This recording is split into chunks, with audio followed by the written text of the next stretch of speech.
welcome to episode 116 of the Political Mike podcast.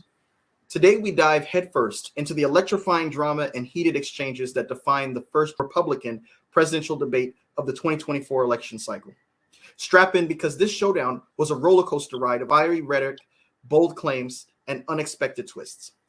The stage was set, and the tension was palpable as former Vice President Mike Pence and the outspoken former Governor of New Jersey, Chris Christie, locked horns with the rising star Vivek Ramaswamy, branding him as a know-it-all novice. But that was just the beginning. With Nikki Haley owning her own role as the sole woman on stage and the enigmatic shadow of former President Donald Trump looming large, the stakes were sky high, even in Trump's conspicuous absence. Amidst the rhetorical fireworks, one thing became crystal clear. The gloves were off, and no topic was off limits. This debate left no stone unturned. The showstopper, Vivek Ramaswamy's unapologetic defense of Trump, even in the face of mounting legal challenges. The debate floor of the first GOP presidential debate of 2024 transformed into a cauldron of incendiary rhetoric where passionate convictions clashed and political fireworks ignited. From Pence's refusal to vow to pardon Trump to the fierce clash over supporting a potentially convicted ex-president, no punches were pulled and no topic was off the table. But the drama didn't stop there. Ramaswamy found himself at the center of a verbal battleground, with Pence, Haley, and Christie labeling him as inexperienced. Amidst attacks on his age and inexperience, Ramaswamy's defense of Trump's legal woes took center stage, setting the scene for a monumental showdown of ideologies. Pence's refusal to guarantee a pardon for Trump sparked a heated exchange with Ramaswamy that left the audience on edge. The captivating question of whether candidates would stand by Trump even if he faced conviction revealed a divide among the contenders. Then there was the pivotal January 6th portion of the debate, where the candidates grapple with the question of whether Pence's actions were right or wrong. We're also going to be diving into the breaking news that's sending shockwaves through the nation. Former President Donald Trump is surrendering today on multiple criminal charges related to his efforts to overturn Georgia's 2020 election results. It's the fourth time year that the former president is facing such charges. And on a day like this, I'm honored to welcome a special guest who's no stranger to the world of politics, political analysis, and discourse, and a friend of the Political Mike podcast, the esteemed Chris Matthews, the former host of MSNBC's Hardball. With his insightful commentary and unparalleled expertise, Chris Matthews has seen his fair share of political theater. Chris, thank you for joining the Political Mike tonight. Thank you, Michael. Who were the winners and who are the losers in your view of last night's debate? I think in terms of appearance and appeal, Nikki Haley, she had quite a show in terms of experience by being our ambassador to the United Nations. And I gave her a lot of grounding in foreign policy. She also showed good instincts for timing when she pulled down that Confederate flag in South Carolina. I think she knew the timing was right. And she did it with such force that people like Lindsey Graham and the rest of them all jumped in line behind her and took orders from her, basically, which is a real instinctive kind of leadership to take the lead. And so I think she has the political sensibility and the guts to do it. I thought that the Mike Pence, although he can be pretty stiff, I mean, he doesn't appeal to people in terms of volatility. He doesn't have a lot of movement of his face or anything. It's all basically right there, and, like Hall of the States, the presidents who are in the Hall of the States at Disneyland, Disney World. There's some of that there, and he doesn't seem to excite people, but he did tell the truth. He had administrative responsibility under the Constitution to certify the count of the Electoral College and to basically give it to Joe Biden. In fact, no one's come up with the states where he should have gone the other way. I mean, tell me what other states were in doubt. All the other states had been certified by their secretaries of state, the governors, everybody approved them. They were totally regular and official. And there was no people. I always ask people, wait a minute, if Governor Kemp is right and if Georgia is definitely for Biden, where is Donald Trump's 270 electoral votes? I mean, where are they? What give it? It's not Wisconsin. It's not Arizona. Give me the state. Where is it? It's got to be another state. So tell me that. I'm not sure they could tell you that off the bat, which makes me, well, obviously very suspicious they don't have any plan at all. They just want to grab what isn't theirs. I thought that I guess I'm probably prejudiced here because I think Chris Christie is a sort of a Reagan Democrat or a Reagan Republican. He's a conservative from the 1980s, not 100 years ago, 1980s, who seems like comfortable with his words. And that's what I would say about Nikki Haley and him. they're very comfortable using common English in talking to us. They have a conversational style. Whereas Fahrenheit, I got the feeling that Ramaswamy had a lot of rehearsed lines. I thought that DeSantis had a lot of rehearsed lines, and they plucked them out of the sky. You go, which one, number 22 or number 3 right now? Which one am I going to use right now? Because they had them ready, and obviously all this time to prepare for this. They clearly had bromides all ready to go, and they used them. I didn't think he was a natural. Somebody said he wasn't natural in his skin. I see where I think I saw the problem with DeSantis. He can't do wholesale. He doesn't have a charm like Donald Trump's. He doesn't have that kind of charm, or Obama or Reagan or Jack Kennedy. He's not good on television, especially. But he also has a little anger in his system. I could tell he didn't like being asked about, what the political questions about January 6th of 21. He didn't seem to be liking them. You get angry. All right, I'll tell you. Yeah, bum. Go ahead, put the question to me, the Democrat question. I'll give you an answer. But then he switches to something else. He just didn't seem like a likable person. And maybe that's one experience with him too many, perhaps. We'll see. I think the other guy, Ramaswamy, I got the feeling, it's maybe not fair, but he doesn't have any experience in politics. I mean, if you're a son of immigrants, great, go run for governor and work your way up a little bit. That's what Nikki Haley did. Run for something. But to go right off the bat and run for president, come on. I mean, come on. Who are you going to convince with that act?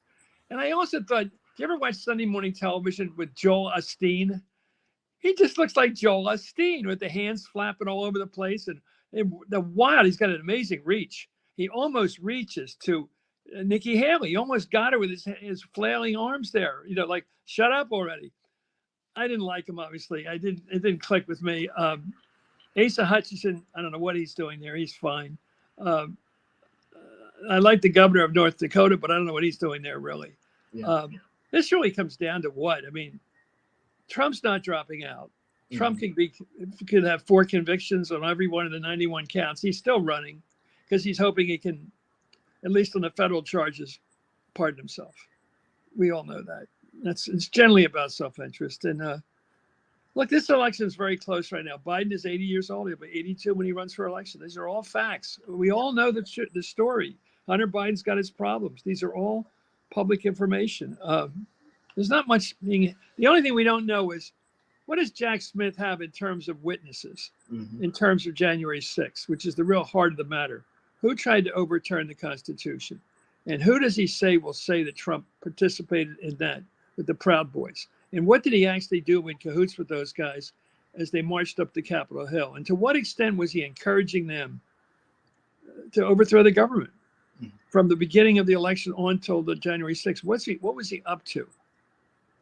I have my own feelings. I think he knew he lost the election. He apparently had said so to a number of people. And by the way, if you're watching a count for president at midnight, you know everything. Yeah. Every state they're in play. Who chances Nixon and Kennedy. I've been following this since way before you were born, Michael. And I got to tell you something. If you're a candidate, you know everything about all the states that are in play before the night even gets there. Weeks before, that this election is probably coming down to Arizona. It's probably coming down to Pennsylvania, Wisconsin, Georgia, and how they look. Well, I'll campaign in a couple of those counties and try to swing them. You're working the whole thing very closely. This is your rival team. These numbers can kill you or they can win for you. And you know everything. And when he got the word he lost, he got the word he lost. It isn't complicated. There wasn't something else going. He wasn't watching Turner Classic Movies that night. He was watching the numbers come in. He knew it all. And I think he tried to cheat. That's what I think. I'm not in the jury. When they were taking turns at getting hits in on Ramaswamy, I was thinking about that 1984 Democratic primary moment. Where's the beef? Walter Mondale, I think, asked. Yeah, it was Walter Mondale. He had to be, by the way, Bob Beckel, who was his campaign consultant, media consultant, had to lecture him on how that little woman actually asked that question on the commercial. He had to show him how he had a pivot. He taught the pivot. You pivot over and and where's the beef? And Mondale had no knowledge of popular culture. He didn't know anything that was going on. He had to be taught commercials. And so, but you're right. It was like, where's the beef? Like, it was all those agencies he was going to get rid of. What was going to be left of the federal government? What are you going to replace the FBI with? Yeah. What are you going to replace the IRS with? Something like the IRS, something like the FBI. And then saying he was going to pardon Trump. I don't know what to say. Yeah. I want to get your thoughts on this from last night. Sure. Trump is convicted in a court of law. Would you still support him as your party's choice? Please raise your hand if you would.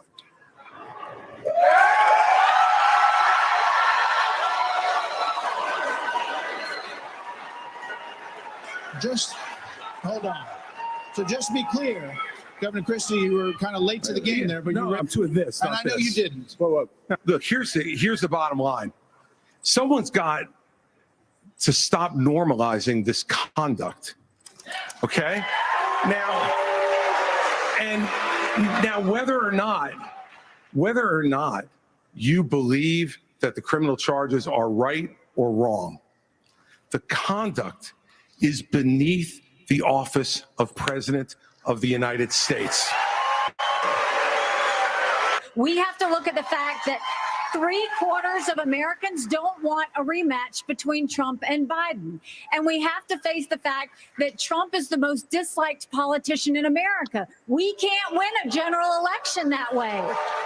Here's the thing. This election is not about January 6th of 2021. It's about January 20th of 2025, when the next president is going to take office. Look, Joe Biden has weakened this country at home and abroad. Now is not the time for on-the-job training. We don't need to bring in a rookie. We don't need to bring in people without experience. We need to bring A lot of boos whenever something negative about Trump comes up. Yeah. Very, very pro-Trump audience, it seemed. Christie trying to bring everyone's attention back to the fact that, look, we're a nation of laws, not of men. And nobody's above the law. And so this action, this conduct, taking documents back to Mar-a-Lago and trying to overturn the 2020 election, this is not becoming a president. And they didn't want to hear it. Nikki Haley tried to come in by saying, look, the nation doesn't want a Biden versus Trump rematch, and we're not going to win with Trump. They didn't want to hear that either. Your thoughts? Well, first of all, you shouldn't have a studio audience. I mean, this isn't, it isn't Steve Colbert. You don't have to, you don't need to have a studio audience. Yeah, especially when the audiences are made up of separate claques of people. Clearly, they were all peanut galleries. Each brought their own. I mean, I think I began to recognize the one for Ramaswamy. They have a certain lilt to them. You can hear they're all different parts of the room. Why? This is what CNN made the mistake of doing with Trump. Why bring his crowd in to dominate the room and make it sound successful to him? I mean, what's the point of everybody having their crowd? Nixon and Kennedy, probably the most important debate ever, really, because Kennedy won because of it. There was no audience, just in the studio. Why do you need an audience? Why do you have to know when to cheer? When do you have to know at home? You can sit there with your spouse or friends, and or at a bar, and you can know when to cheer. You don't need to have somebody in the studio audience doing it for you. And so what's the point? It's turning it into entertainment. And sometimes entertainment makes sense, but you don't need it. You don't need it. And I think it was a mistake to and they're going to all know it, because obviously, Fox News thinks this is the big, champion rodeo. They think if they get enough people in the room, they can make it sound really exciting, because those people are excited but the booing, I think Chris Christie had a good line. Booing doesn't make it untrue. You can boo it, but you can't make it untrue. But I don't think those people are willing to say anything, as you pointed out, Michael, a moment ago. There's nothing that they could have heard against Trump. I mean, this guy's been through Access Hollywood. He's been through a conviction in a civil case on rape. Okay. I mean, excuse me. Is nothing sacred? I mean, can't we move on and say, well, that should be a stopper on him? And of course, now these 91 charges he's facing already. But I think I just read that there's one of these cases is going to come up in October. I mean, this thing's moving fast.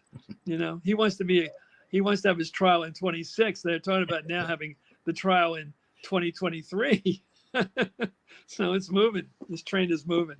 And the thing with Ramaswamy is he was kind of reading out the Obama 2007, 2008 playbook, where anytime he was challenged on his foreign policy chops, he was trying to say, I'm not going to take a lecture on anybody who led us into these stupid wars. But yeah, he can do that. He can do that. But Obama said it first, and he copied it. So look, I mean, the idea that Obama isn't smart is ridiculous. And the fact that he's not smart about public policy is I would challenge anybody that has a problem with that. And this guy, I don't know where he's from. I don't know what he knows. I'm sure he has enough to make money, makes a lot of money. He clearly knows what he's doing. I got the feeling he didn't like being challenged. I don't think he liked being challenged by Nikki Haley or being challenged by any of the other established people. And so he's obviously going to have to decide in the next debate, what's he going to do when they challenge him again? Is he going to attack them? Because he's did that too with it. Oh, do you want to be on the board of Lockheed? What was that about? She said, I'm not on the board. So why would he accuse her of being not only bought, but owned? Owned. And that's this thing. Everybody else on the stage is owned except me. yeah. Okay. You know, that's not going to, some people are going to like him because he's younger. They're going to like him just because of that. And, but I don't think they're doing their homework. That's why I liked Pence's line. We don't need a president that's too, well, you know, this was a swipe on Biden. I didn't like that part, but he said that we don't want a president that's too old or too young. And it just goes to show, you know, people. Well, yeah. Jack Kennedy was 43. Yeah. He was He was elected. To go on a homework, Jefferson was pretty darn young too when he wrote the Declaration, the best document ever made, maybe written. And you know, you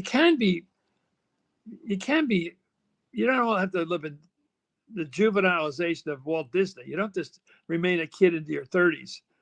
But what has he done before except make money? I'm not sure what equips it, but he obviously has a traveling group of people that support him. And so he's going to be part of this show for weeks now. Yeah. I think Christie, I love to make predictions because I'm usually pretty often right. I think Christie's going to be a challenge to Trump in New Hampshire. I think that ethnicity, he's Italian, he's Catholic. I think that wears well among conservative Republicans in New Hampshire. I think he's familiar to them. Like they may know him from Knights of Columbus, guys like him. If he came to their church or Knights of Columbus Hall and talked to 200 guys, I think it would work. I think he knows how to talk. He's got a great sort of accent. I guess it's an accent. There's some manner the guy has that I go, yeah, I think they'll find him familiar. Yeah. More than Trump. Yeah. Trump's kind of a strange being. He's from Queens. He's got that chip on his shoulder from being from one of the boroughs. He doesn't like people from Manhattan. By the way, I want to defend my city here of D.C. I'm not sure Trump has ever been to D.C. I know he worked in the White House, but did he ever go around town to one of the restaurants, or did he ever go out and walk on the mall like most people do when they come down here, or take the bus ride with the open top, or did they ever see how great Georgetown is or how great these neighborhoods are? I mean, there's some tough neighborhoods, but there are a lot of nice neighborhoods in D.C. Most people come here to enjoy what they see, what it looks like. It really looks nice. And all the memorials, Lincoln Memorial, Jefferson Memorial, the Smithsonian. I always tell people, it's all free. Please come to Washington. You've already paid for it. You owe every one of those things that you can go visit. Are free. If you can afford a hotel or somebody to stay with, it is a great family vacation. It just is. Yeah. It's not a dump. It's not a dump. It's not the deep state. It's not. That's not true about D.C. Let me get your thoughts on the other moments of last night's debate. Ramaswamy, you would not support an increase of funding to Ukraine. I would not. And I think that this is disastrous, that we are protecting against an invasion across somebody else's border when we should use those same military resources to prevent across the invasion of our own southern border here in the United States. I'm glad you brought that up. I'm going to address each of those right now. This is See the hand? See the hand? That hand's getting all over there. What's he doing? Make America less safe. You have no foreign policy experience, and it shows. And you know what? The foreign policy experience that you all have shows in the pointless wars we've gotten into. Let us be honest as Republicans. I'm the only person on the stage who isn't bought and paid for, so I can say this. The climate change agenda is a hoax. Hold on. I've had enough. I've had enough already tonight of a guy who sounds like ChatGPT standing up here. And the last person in one of these debates, who stood in the middle of the stage and said, "What's a skinny guy with an odd last name doing up here?" was Barack Obama, and I'm afraid we're dealing with the same type of amateur standing on stage tonight. This is exactly why Margaret Thatcher said, if you want something said, ask a man. If you want something done, ask a woman. They were all written ahead of time. They were word for word prepared and rehearsed. Ramaswamy's words were ahead of time. They've all prepared all this stuff. People bought and paid for. That's what self-funders always do. The ones that pay have lots of money, obviously, because everybody else being on the take. Her retort to him on not knowing what he's talking about was pretty good, because she does. She was the ambassador to the United Nations. Right. Yes, she was a governor, and I think. I thought I noticed that 3 or 4 places last night where you could tell the person spoke from experience. Certainly Chris Christie, certainly with Asa Hutchinson, with working with the DEA, and working the vice president, having been governor and Indiana, and also, of course, vice president. They spoke with a little sense of self-confidence. I don't mean arrogance, but they had a little self-confidence from where they'd come from. And I think you can spot that. I mean, Cheney has a very obnoxious version of that, really obnoxious, but he has it. He has it. That Bill Barr has it too. Some guys they speak with such confidence because they've been there, and that was an interesting battle. But I think the next time they go out, you're going to see Ron DeSantis will probably be lower in the polls. Vivek will probably be up in the polls. I think Chris Christie will be up in the polls. Vicky will be up. Nikki will be up in the polls. I think the others will be where they are. But the crisis last night was that 6 out of 8, 3/4 of the men of the people on that stage basically said they were going to support Trump as the Republican nominee for president, even if he's convicted of felonies. And I know you're a lawyer and you know all about it. A felony means at least a year in prison. This guy's facing 91 years in prison if you just give them for 1 count each. And they carry a lot more clout than 1 count, 1 year apiece. He faces a lot of years. And even if he gets tagged on 3 or 4 of them, he's away for 10 years anyway. So it's an odd thing to say you're going to back him for president of the United States. And Nikki Haley seemed to lean into being the only woman on the debate stage, invoking Margaret Thatcher with her quote. That's why I said it was prepared. And I remember, the last time I had you on, you said the first woman president is going to be a conservative. Yeah. And unless it's Kamala Harris, which could come automatically in the next 5 years. I mean, it just could.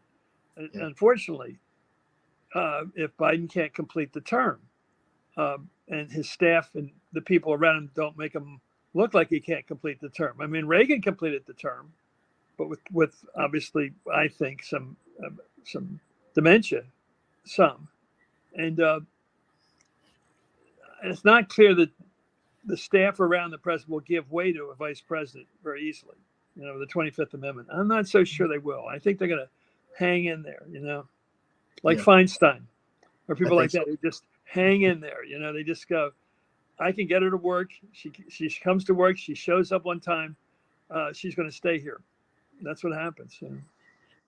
I honestly think that the 2024 election is going to be much like the 1948 election, where you have an incumbent. A lot of people are betting against. A lot of folks didn't think that they had strong coattails going in. But, Harry Truman defied the odds against Dewey.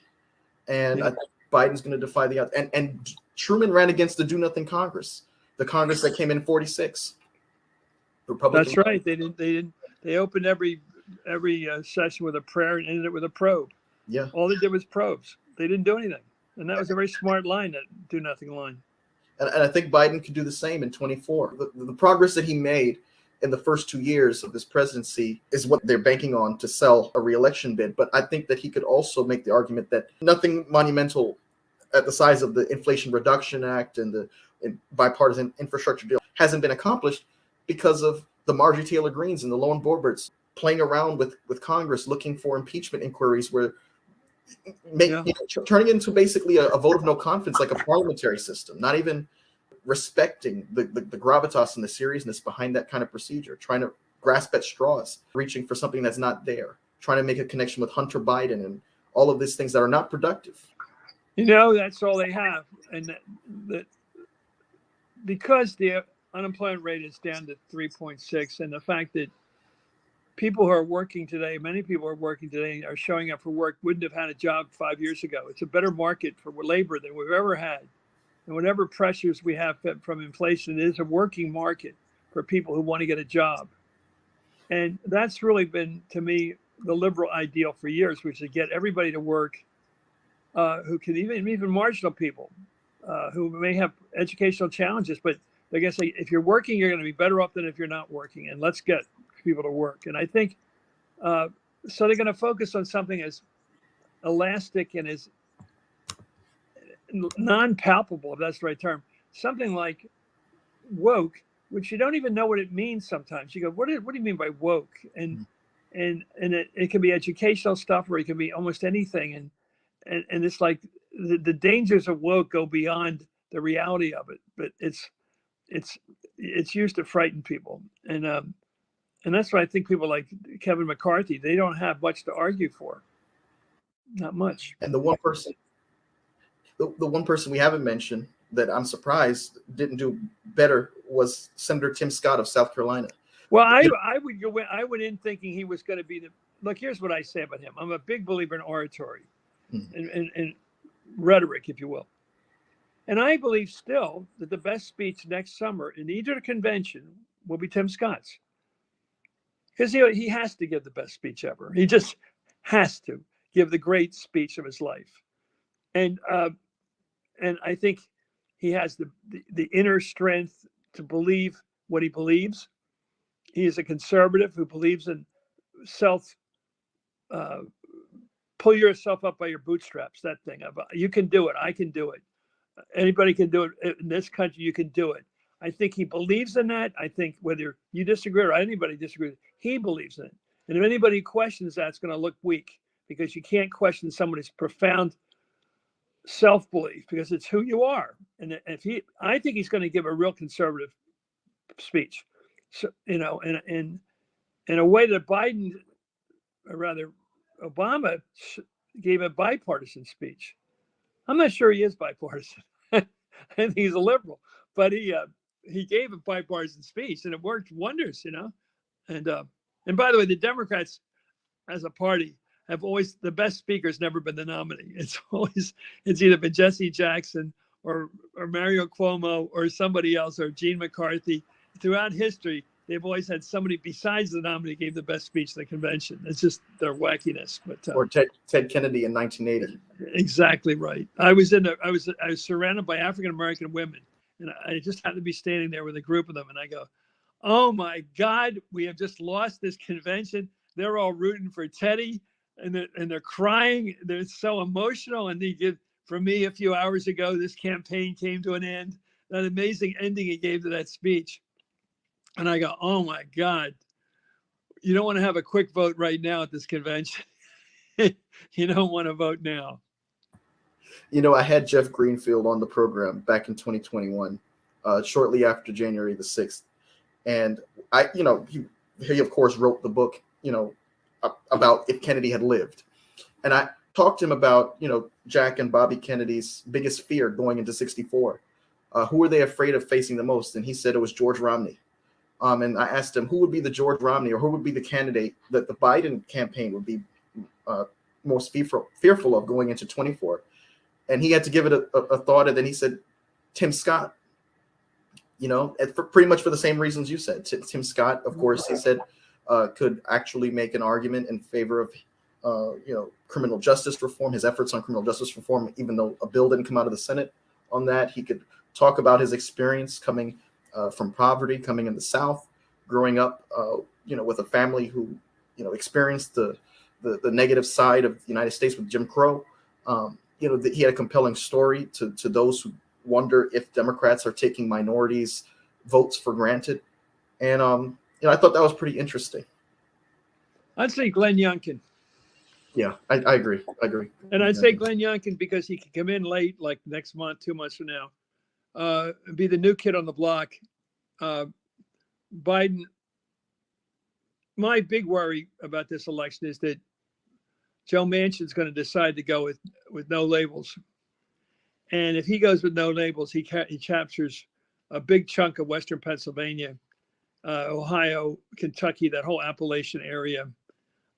He could be a younger. Either way, he's 76. I mean, you must think he says he's young. Well, he's not. He's 76, and but he can portray himself as the younger version of Biden.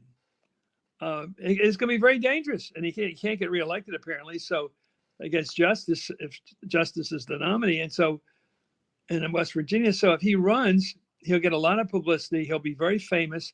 He'll be on a platform with 3 people, which will drive Biden bonkers to look over and see a Democrat as one of his opponents splitting the Trump vote, the anti-Trump vote.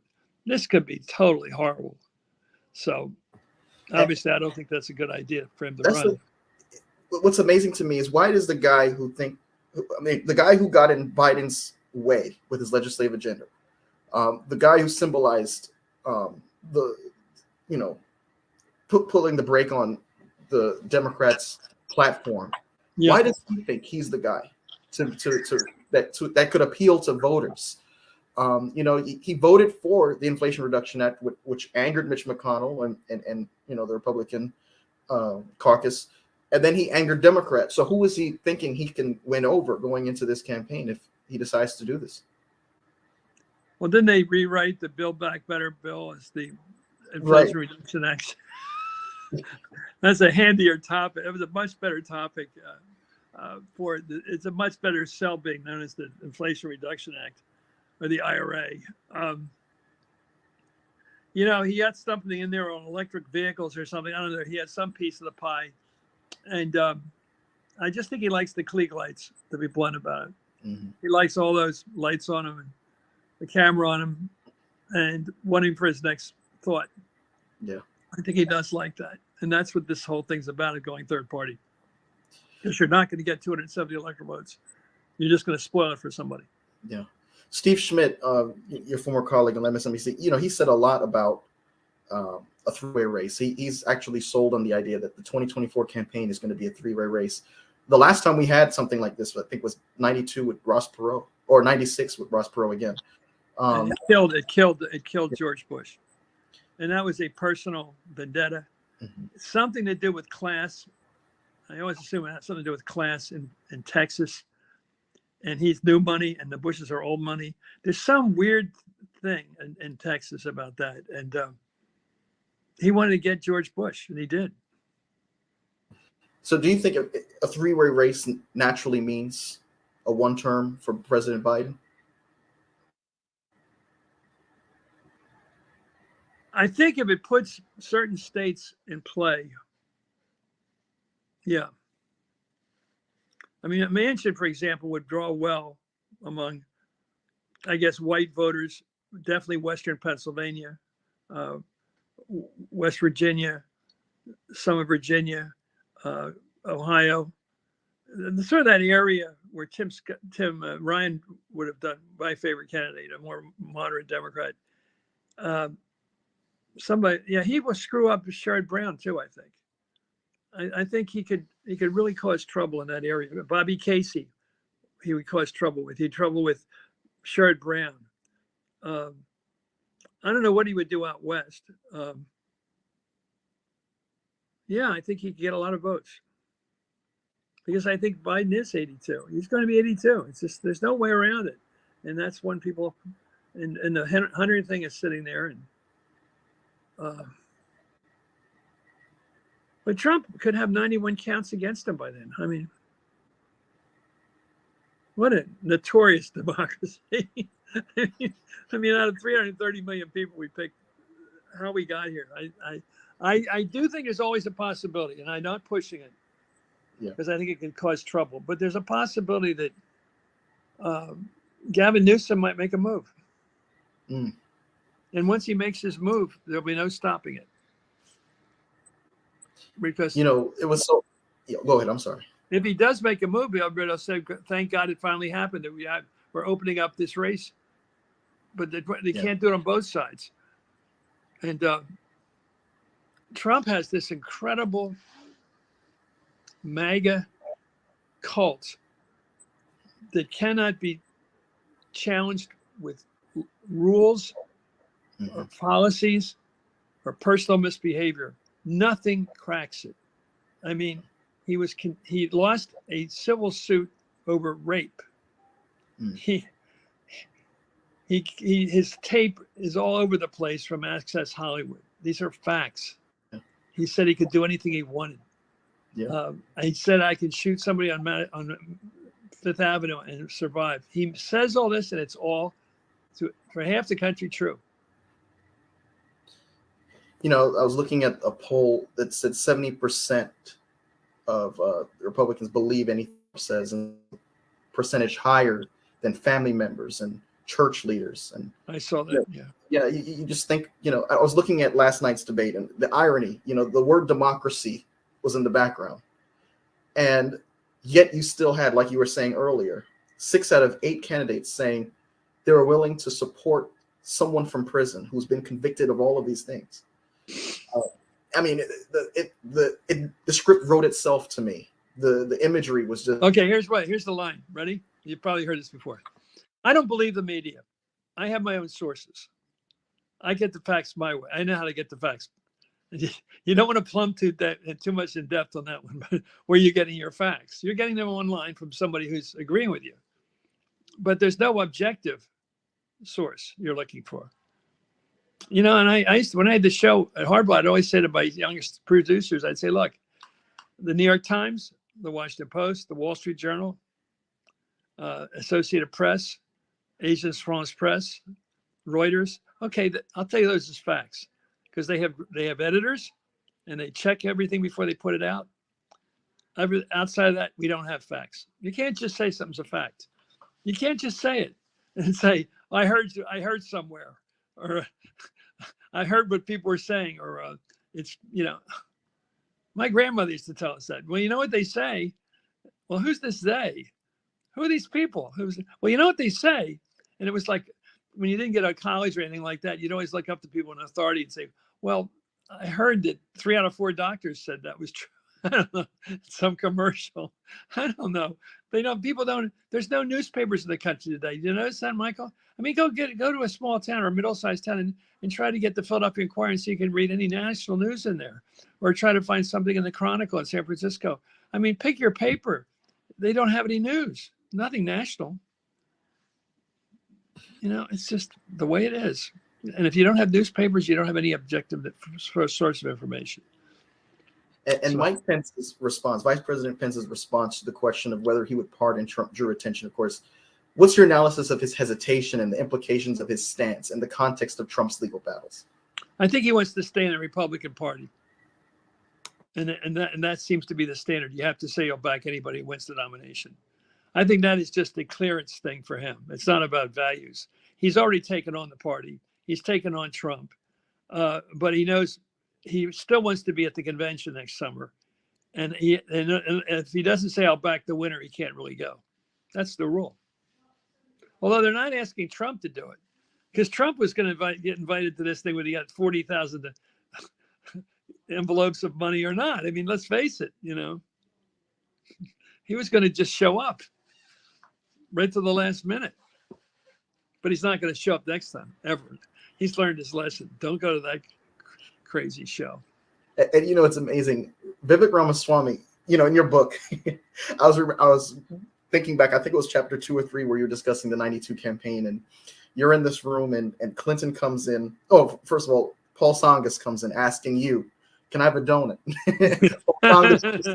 I love it. That's the kind of politics so Trump enters the New Hampshire primary, and he's way ahead in the polls, and then he's losing in the polls, and then he comes in second, 8 points behind Paul Tsongas. Mm-hmm. And he arrived at the Good Morning America. I was working for Good Morning America that morning. He comes in with like 8 guys around him, all in blue suits, white ties or white shirts on, all looking like $1 billion. and starts gobbling up the donuts. That's Clinton. Like he owns them. Mm-hmm. You know, it's his pile of donuts. And then Sangas comes in with one other guy. He's got a book bag over his shoulders. He's got like his school books with him. Sangas, his own. He's carrying the stuff. And he comes up to me and says, like you said, he says, "Do you think I could have one of the donuts?" He had just won the New Hampshire primary for president the night before. He had won it, but Clinton acted like he won it. And they, just like he acted like he said, "I did not have sexual relations with that woman." He just says it. and last night, if you don't mind me saying, Doug Burgum seemed like the Paul Tsongas in that moment. You know, he was like, "I'm just happy to make it to this debate. I came from a small town." Vivek Ramaswamy, who has no political experience, was elbowing his way to the limelight and going head to toe with the Vice President of the United States. I mean, I know. And by the way, what is this with the finger pointing? I've noticed they're all big on finger pointing. If somebody wants to be coaching these people, don't work on your voice, which I think is very important, but have a lot of fingers pointing in every direction. Nikki had it. This guy, Ramaswamy, had it. They're all pointing at long finger points. And then they do the thing, and like they recognize somebody in the crowd, and they point to them as if they recognize somebody in the crowd. They don't recognize anybody in the crowd, but they all do. They go pointing, "Oh, there you are," to make themselves look popular. I mean, they all do this, you know, Jesus. It would be funny if every time they used a cliche, some like, ask if you want to get something done, ask a woman. I mean, the Jeopardy number, the double Jeopardy thing goes on, you know. the big alarm goes off and said, "That's been said before," you know. So the debate candidates clashing over a national abortion ban with different stances on federal intervention. What's your insight into the split? You had Pence. Well, I think I'm not comfortable telling you about this. My basic view is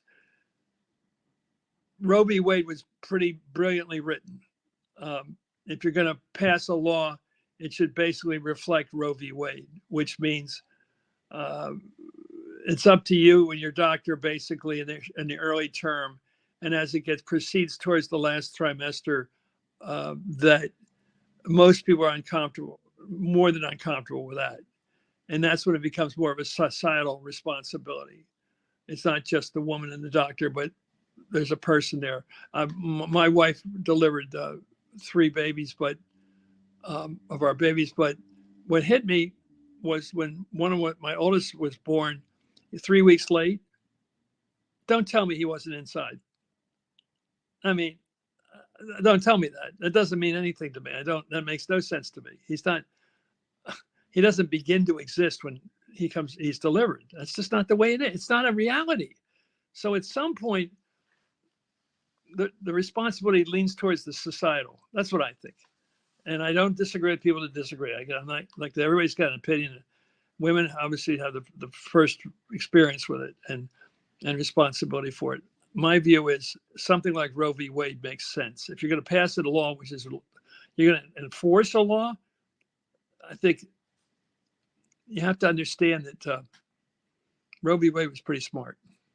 That's what I think. It was surprising to me. If you're going to pass one. Yeah. Pence, who understands how hard it is to get 60 votes in the Senate. Remember the famous, moment John McCain turned down his thumb against, repealing Obamacare back in 2017, I think December 2017. This is, but the vice president came up to John McCain to try to convince him. And here he is today acting as if a national abortion ban could be done, with the wave of a wand. And Haley looked like she was the more pragmatic candidate out of the two of them. Saying, look, every time you cite facts that can't be challenged, you look smarter than the other guy. I mean, she cited the fact that you need 60 votes in the Senate, a majority 218 in the House, and the presidential signature. And then you have to go with the pace judicial review. Scalia used to say, "Give me a law and I'll enforce it. Don't make me think of something. Like, don't tell me I got to come up with the penumbra of whatever. Don't tell me to find rights in the Constitution inherently. Just write a law if you're going to do it, and I'll be inclined to agree with it." So I don't know. We've never tried one of these nationwide things, have we? We never tried to pass a statute. Yeah. And, one of the most. Oh, I'm sorry. So I mean, it's Yeah, one of the tricky most- business. I think the politics of it is to stay out of it. Keep going to the states' rights thing, because New York is totally liberal. Probably California is. You get the states like Pennsylvania, but I think Pennsylvania is like 23 weeks. It's late. It's a pretty liberal bill, and these 6-week bills are not going to stand up though. They're going to be, the Democrats are going to pound those because it's too early to know if you are pregnant. And it's just, yeah. But probably women are better making this argument. You asked me the question, but probably men should probably try to avoid this topic a little bit. I just think so. One of the most significant moments to me last night was when Christie jumped back into the fray when they were going over, Trump and his indictments, and the role Pence played on January the 6th. And he said, no, Pence doesn't deserve grudging gratitude. He stood in the breach, between us and losing our democracy. And that was, to me, a direct rebuke to DeSantis. Like you said earlier, he was like, you're going to make me answer this? Fine. Yeah, he gets his credit, but let's move on. This kind of. That's what Ron DeSantis, I think there was something good last night about, besides just the cacophony among all the people.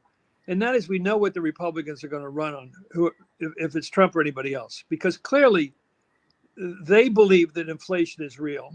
They believe that the numbers are still. I drove by it's almost $6 again for high test.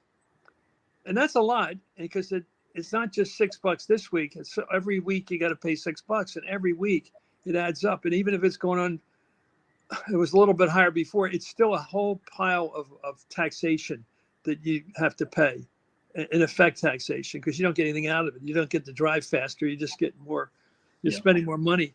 And I'm thinking people about food and that have big families, and they're going to, this thing is real. And I think the Democrats keep putting it down. Oh, we got to build a deal with that. We got Inflation Reduction Bill. Okay, fine. But you still have inflation. And more people are affected by inflation than unemployment. It's just a fact. Everybody's affected by it. And the Democrats, except for Larry Summers, is the only guy with any brains who comes out and says, wait a minute, it's coming. It's here. It's now. Got it? I mean, they just talk their, Klugman of the New York Times. They keep acting like it didn't happen. They can talk it away. Well, I don't think so. And illegal immigration is still a profound issue. And it's ethnic, no matter what anybody says. It's not all about fentanyl. It's not that. It's not that. They all did it last night. They all covered themselves in drugs. It's not that. It just isn't. It's people coming from Mexico and Latin America. That's their issue. Come on. I mean, who doesn't know that? I mean, but they all get away with it. They all covered up. But I guess that's how it makes it sound better, But if they were all Dutch people coming in, nobody would be fighting it. They wouldn't have the same attitude about it. They just wouldn't. Yeah, it's pretty obvious. Trump and DeSantis both. By the way, that's one thing about Vivek Ramaswamy. He's saying he's going to post the army down on the south border and put the army to go to war down there. That's kind of like, you're the guy that's going to do that? Right. You? Why are you doing that? I mean, what's your impulse in that area? What makes you so impulsively ready to put the army to start whatever? I guess they have guns. Yeah. To stop people from coming in. That's what you're going to do? Because right now the army's just observatory. But are you going to make them go to war down there? While he's giving away Ukraine to the Russians. Yeah, I mean, that's quite a strange. Are you going to fire on people coming across? Yeah. How are you going to stop them with the army? Right. You're going to hug them to death? What are you going to do with the army? These guys are equipped to shoot rounds. Yeah. Oh God. I don't know why people aren't comparing him to Neville Chamberlain more. This idea that if we just give Russia what they want with Ukraine, and the conflict will be over.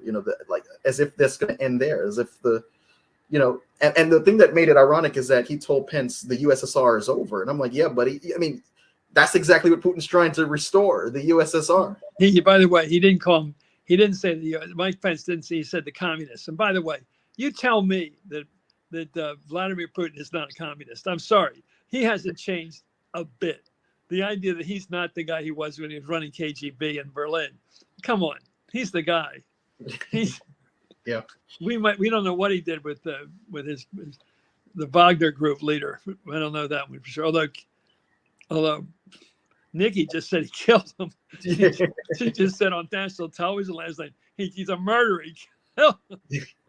I guess he doesn't get the guilty or innocent till proven guilty yet. Yeah. He doesn't get that. Trump and DeSantis both attacked Black women in law enforcement. Trump in the case of Fani Willis, and DeSantis in the case of Florida, the state attorney, by preventing and halting the process from going forward after she was duly elected by the people.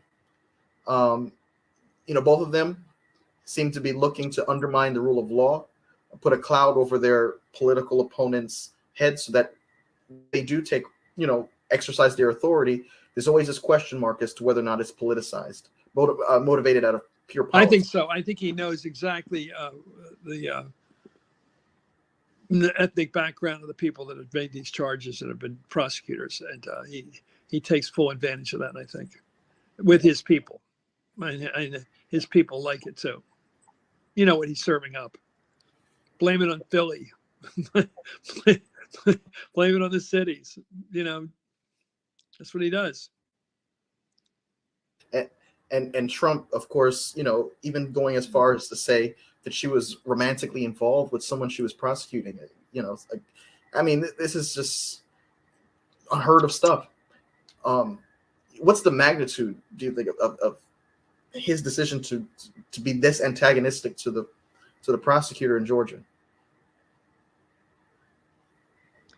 Well, he faces a crime for which he cannot be pardoned. He faces potential witnesses who now face real racketeering charges, who can go to jail just like he can. And he's buying off Rudy Giuliani right now with a fundraiser in Bedminster. I don't know who's going to pay $100,000 to go to a fundraiser for Rudy, but that's what he's promising him. He's handed that off. I keep and all this is going to be Perry Mason stuff and just good, honest courtroom behavior, like in a really courtroom drama. Are we going to get Mark Meadows to actually say under oath, well, here's what I heard him say, and here's what he said, and back up his secretary, who came forth originally. Just a really good courtroom where they have the person stand up and they're in the witness stand and they're taking the oath and they take it seriously and they say why, and they grudgingly tell the truth. And we start connecting all the dots. I really hope we can do that. I never felt we got that far with Russia and his deals with Russia. There's a lot of point for point, but there wasn't a straight line. There weren't meetings, that sort of thing. And I think the country could really use a good courtroom situation where we all watch the thing. I hope we can watch that trial, and I think we will. And we can all, watch everything. I watched the OJ trial for one straight year, and I thought there were a lot of very smart behavior by the defense counsel. It was brilliant. Johnny Cox, he's brilliant. And the DNA evidence was handled in a way that really made jurors second guess the whole thing. And I thought it was a smart move. I don't like it because I thought it was misdirecting, but it got them thinking about so many things that they couldn't reach the kind of plea or the kind of judgment they would have made perhaps in a 2-week trial. It's a long one. So it's going to be a long trial, all these cases. You're an attorney. You're going to be ready by then. You'll be one of the courtroom experts, but Michael, and it's all going to be about that. That's what we'll be watching television like Nicole Wallace. Everything's going to be every afternoon. It's going to be the end of the day, and we're going to be focusing on what happened in the hearing today. Yeah. Meanwhile, having an election for president, and he'll be dipping in and out of the courtroom to debate Joe Biden. It's going to be hilarious. Yeah. Excuse me, I'm busy this week. But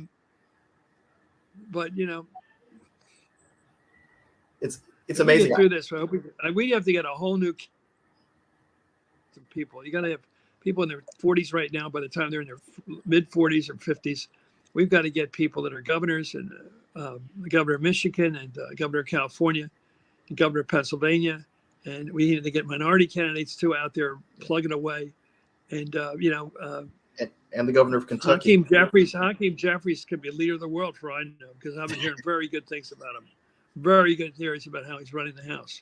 Yeah. So we need America's long nightmare is hopefully will soon be over. Yeah. But not right away. I always thought Not right away. Trump was kind of like a mixture of Huey Long, George Wallace. He's someone who's, the magnitude to which people are willing to deny that there's any wrongdoing. It's amazing. How does this stack up in your view in terms of political and legal history? I did watch All the King's Men. Hell of a movie, All the King's Men. It's quite a movie about Huey Long. And I sort of grew up after the fact with Father Coughlin and his numbers. But Huey Long used to apparently go into one neighborhood and tell everybody he's Catholic, and then go in another neighborhood and tell everybody he's Baptist, and he kept getting away with it. Nobody ever called him on it. Just made it up, saying his uncle was this or uncle this, and and Earl Long was another character, the governor, and oh my God. But demagoguery is not a good career move. Historically, it's not a career move. You end up in the end being overthrown by another demagogue, and it doesn't have a good endurance to it. But this guy has broken the rules. This is ever since 16, 15, since 15. So it's 8 years now. This has been going on. And yeah, I played it like everybody else. We put him on television all the time, and it always worked. And I laughed at his jokes, and a lot of us laughed secretly at his jokes, and I love the fact he knocked out all those Republican opponents. Yeah. But right now, I miss Mitt Romney. Yeah, it's true. And Mitt Romney looks like a stand-up guy to me, mm-hmm. and I think that was a mistake. We enjoyed the humor, the escapade was so much fun. We enjoyed it too much. Yeah. I think that as it pertains to Republicans in the mold of Mitt Romney, Doug Burgum would have been the ideal candidate back in 2012. Had he run against Rick Perry and all those other guys up there. But Trump's absence last night. I couldn't help but think of the debate that took place right before the Iowa caucuses in 2016, where Trump decided not to show up, and none of the people on the stage ended up being the nominee. Do you think that's exactly what we looked at last night? None of the people on the stage are going to be the nominee. Well, right now you have to win Iowa and New Hampshire, and then you own it. I think that's sort of if anybody can win both, it's sort of like the daily double. You got it. And so if Pete Buttigieg wins the Iowa caucuses and Bernie wins the New Hampshire, well, that's split. And then you have to look for the winner, and you find Joe Biden, who won neither and lost Nevada too. I do remember watching those debates in 20 and watching Elizabeth Warren and Bernie just waving their arms to get the next question, just owning the building, and Biden standing there like he didn't know what's going on. Like, what are you doing here? He didn't do anything. He had shown no animation. And I thought, this guy is withering out there. There's something wrong with him. He's not even engaging. And then Jim Clyburn comes along and delivers 70% of the vote, and everybody just leaves. I mean, that's that's like the Muhammad Ali punch of Sonny Liston. Like, which one put him away? You know, it was so fast we didn't see it. You know what I mean? It's like, how did that happen? Where all of a sudden Michael Bloomberg's gone and Pete Buttigieg is gone and Amy Klobuchar are gone and all gone, and all of a sudden there's only one guy left, and he owns the thing. Have you figured that one out, Michael? I mean, that was very fast. That was a fast operation, and are we still capable of exciting moves that really do generate real changes of mind? I don't know. I think by Obama, I'm sorry, Donald Trump has nothing to fear from what happened last night. Yeah, and there's no, reason why he should even consider entering the next debate. I know Pence was like, I'm optimistic he'll be there, and I was thinking, what makes him optimistic? He wants to be. That's like saying, my question is Trump doesn't want to be in a situation where he's responsible for taking up 1/8 of the space. So is he going to stand there while Asa Hutchinson delivers his theories? He's not going to be there. He won't stand for that. He can't stand there while Asa Hutchinson speaks his moment. No. We're not going to do that. And that guy Ramaswamy, his only purpose is to represent Trump. So there are too many. There's one extra person in that room. Yeah, it's either Trump or him. I don't think you need both of them in the room. I mean, he can't be there saying, adoring Trump and saying he's going to not only.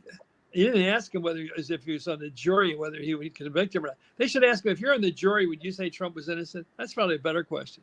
Yeah. Would you say he is innocent? If you're on the jury, would you say he's innocent? You're already pardoning him. You think he's? Oh, I'm sorry. The DOJ, he's not guilty of any charge. Nobody put that out. And that's the thing. Tim Scott basically said, when asked if Pence did the right thing, of course he did the right thing. But then when it's time to raise your hand to see if, would you pardon him, he shoots his hand up. So it's like, how can you have both at the same time? How can you say that Trump could be pardoned if he did nothing wrong, and then say that Pence did the right thing? Because you want to be on the ticket. You want to be at the convention. No. For I know, Mike Pence might want to be he's not going to go in the cabinet again. He's not getting back in that cabinet. No, he's not. Who do you think has the best shot of being the VP for Trump?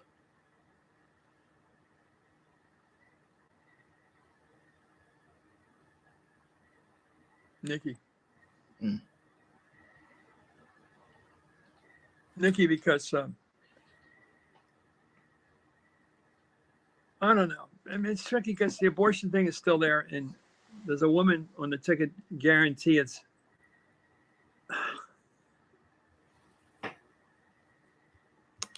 That's going to be tricky. Yeah. Last question. For young people who, they're interested in a career in politics and public policy and public service, but they're just disillusioned by all that's going on, the mean rhetoric, the hostility, the tribalism, the lengths to which people are now getting violent to support their particular point of view and to fight against what they think is a corrupt system, or a politicized judicial system. What is your advice to them, Chris? As we're heading into. Well, first of all, we I don't think we all think that, and I think we get a parking ticket or we get a speeding ticket, we know that we did something wrong, and we don't. There's racial stuff, horrible stuff, but you probably did something wrong to get it. And when you get your tax, you have to pay your taxes, and you do it honestly. You have to pay a certain amount, and you probably say, "Well, that's the law, and I'm doing it." I don't think we think everything is corrupt, and I just don't think so. And I think we have elections for everything, for In Texas, they vote for everything. I mean, land commissioner, everything. We have them for every office, and we have so many elections, and they're all honestly counted, and nobody ever complains about losing an unfair count. We have an amazing system, and up until Trump, we always had in the history of television, we always had a loser who would go on television within a couple hours, usually that night, and say, I lost, and told the world they lost. And it was not just a ritual, which I loved as a ritual because it's real. And it's the one time a candidate would actually tell you what they feel and how they reacted being defeated. And thanks to all the people that voted for him, but they are honest. There's no PR, there's no advertisement. It's you, your own soul, talking to the country. And you could actually say, you know what? I didn't like it, but we lost. I wish I could have campaigned better.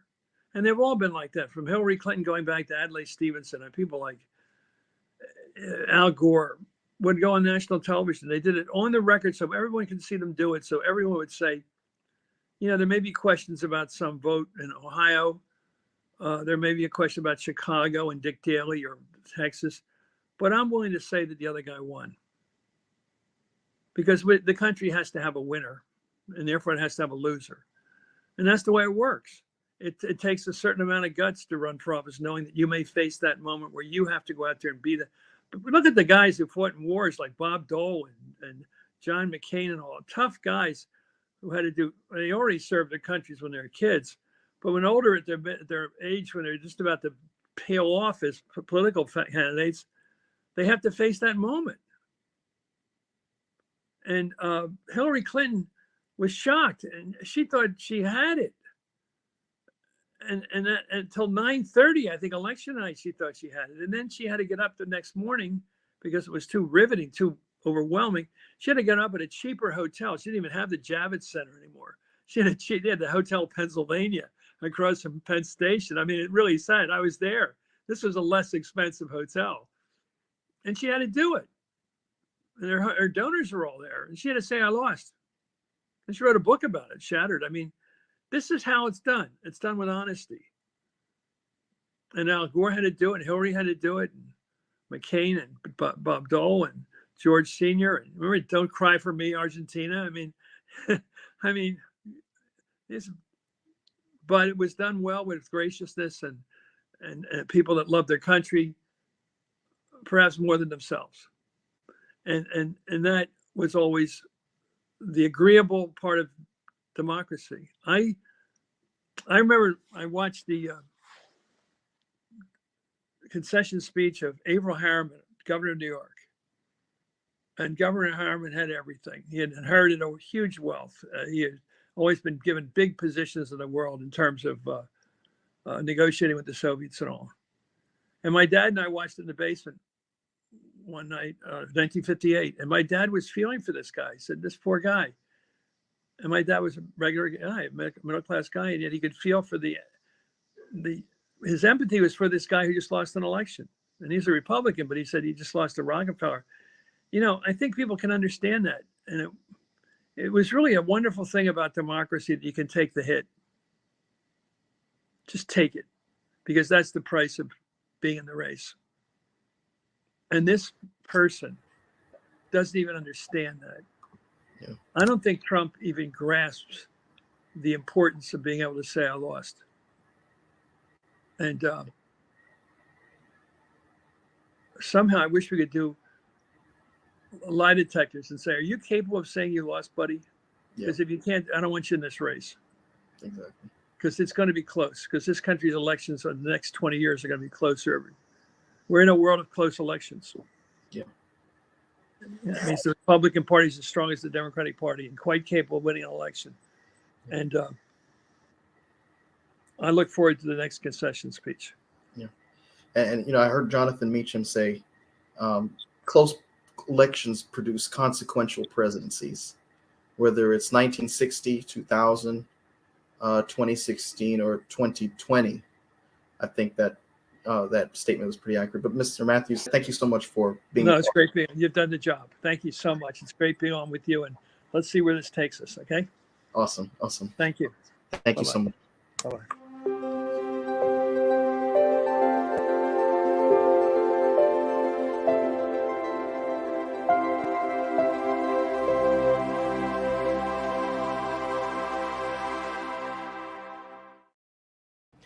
Hi, it's Mike Taylor, the host of the Political Mike podcast. If you like what you heard tonight, I want to invite you to subscribe to our YouTube channel. I also want to ask you to please follow along on Spotify, Apple Podcasts, Google Podcasts, iHeartRadio, TuneIn, and Amazon Music. You can also follow along and keep up with the conversation through our Telegram channel. Follow us on Twitter at @ThePolyMike, and follow us on Instagram. Thank you so much, and no matter what part of the political spectrum that you fall on, I want to encourage you to stay engaged, stay a part of the conversation, and stay informed.